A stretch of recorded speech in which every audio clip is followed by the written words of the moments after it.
welcome to my channel. My name's Sarah and my channel is called Your True Shelf, and I'm attempting to film in front of the Christmas tree just to make it a little bit more festive today. So today I'm going to be doing my December wrap up. So my last wrap up, no I'm not going to do that at all. Today I'm going to be doing my December haul, which is the last haul of the year, and I have got quite a small pile of books to go through. The first one is one that my mother-in-law has given to me because she was showing me some books that she'd picked up secondhand, and I wanted one of them, so she's given it to me now that she's read it. And that is The Road Home by Tremain. So I've got three, this is my third Tremain book, of which I've read none. But it's one of those, she's one of those people where I seem to collect her books because of word of mouth about how good they are, and people whose opinions I respect really like her. So this is, it says, Lev is on his way from Eastern Europe to Britain seeking work. Behind him loom the figures of his dead wife, his beloved young daughter, and his outrageous friend Rudy, who, dreaming of the wealthy West, lives largely for his battered Chevrolet. Ahead of Lev lies the deep strangeness of the British, their hostile streets, their clannish pubs, their obsession with celebrity. London holds out the alluring possibility of friendship, sex, money and a new career, and if Lev is very lucky, a new sense of belonging. So that sounds like something that's quite different from anything I've read before. I haven't read many books about Eastern Europe, and so that should be a good one. And it was the winner of the Orange Prize of Fiction in 2008. So that's promising. Second is a book that one of my best friends sent me as a surprise in the post, which is really lovely, and that is Ladder of Years by Anne Tyler. I'm not sure, have I read any Anne Tyler? I can't remember. I always get her mixed up with someone else. I think I've read one of her books called Run. I think that's by her, which is okay, but again I hear quite a lot of good things about her, and I've got A Spool of Blue Thread as well, but I haven't read that yet. So this one says, one warm summer's day at the beach, 40-year-old Cordelia Grinstead, dressed only in a swimsuit and a beach robe, walks away from her family and just keeps on going. After hitching a ride with a stranger to a new town where she knows no one, she reinvents herself as a single woman with no ties and begins living a new life altogether. But how long can she keep this up before her real life finds her? That sounds really interesting. It sounds a little bit like a film I watched, God, I can't think what it was called, with Gemma Arterton recently, about a mum who has postnatal depression, and she leaves her family and goes to Paris, and it sounds a little bit like that. It's quite interesting because of all the things I don't think I could ever do. One of them would be leaving my children, so it'll be interesting to see like her reasons and how it works out for her. The next one I bought, I got a voucher from my lovely friend Nicola, who actually sent me the last book for my birthday, and I managed to get two books with the voucher that she got me. One of them was a recommendation from Jean of Jean's Bookish Thoughts. She talked about this in one of her hauls, and I really liked the sound of it, so I ended up buying it. And that is Turtles All the Way Down by John Green.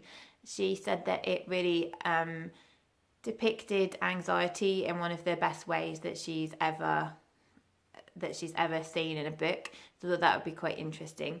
And I like the cover, and I've read The Fault in Our Stars by John Green, and that's the only one of his I've read, but I know he's massively popular, especially in the States, I think. So this says 16-year-old Asa is trying to be a good daughter, a good friend and a good student.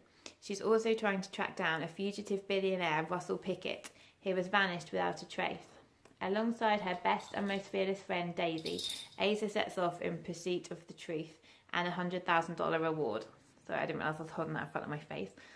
The trail leads them to Pickett's son Davis, a sometime friend of Asa's, who might have the clues they need. But as her compulsive thoughts take an ever tighter grip on her mind, Asa finds herself struggling to keep her investigations and her life from falling apart. So it sounds intriguing. The next one, I feel like I'm like not sitting very well because I'm just sitting on the floor. The next one is by Chimamanda and Ngozi Adichie, and that is Half of a Yellow Sun. I saw this in the Honesty Library in Norwich, and I took it as one of my swaps. I've read Americana by her. I haven't read any others, and I know that her work is very highly thought of, and I really enjoyed Americana. I like reading books set in other countries and learning about other cultures, and this is set in Nigeria, where she is from. So this says, 1960s Nigeria, a country blighted by civil war, 3 lives intersect. Ugwu, a boy from a poor village, works as a houseboy for a university lecturer. Alana, a young woman, has abandoned her life of privilege in Lagos to live with her charismatic new lover, the professor. The third is Richard, a shy Englishman in thrall to Alana's enigmatic twin sister. When the shocking horror of the war engulfs them, their loyalties are severely tested as they are pulled apart and thrown together in ways that none of them imagined. So that sounds like incredibly powerful. I like it when there's separate characters and their lives are drawn together by a common thread, and I like romance and love stories in books and set on the background of war. I think it always helps you learn, especially probably that about 1960s Nigeria I really don't know anything about, so I think it would be a good education for me to read this one as well, and her writing is really awesome, so that should be great. 3 more to go. 2 of these I've already mentioned on a previous video. So the first one is The Winter People by Jennifer McMahon, which is a book that I also got with my book voucher from Nicola. And this one I chose because it is the Patreon book club choice for Jen Campbell's book club. And so it sounds really awesome. I'm going to read this probably next because obviously I want to get it read before the discussion about it. This one I have mentioned, as I said in a previous video, but it says, West Hall, Vermont has always been a town of strange disappearances and old legends. The most mysterious is that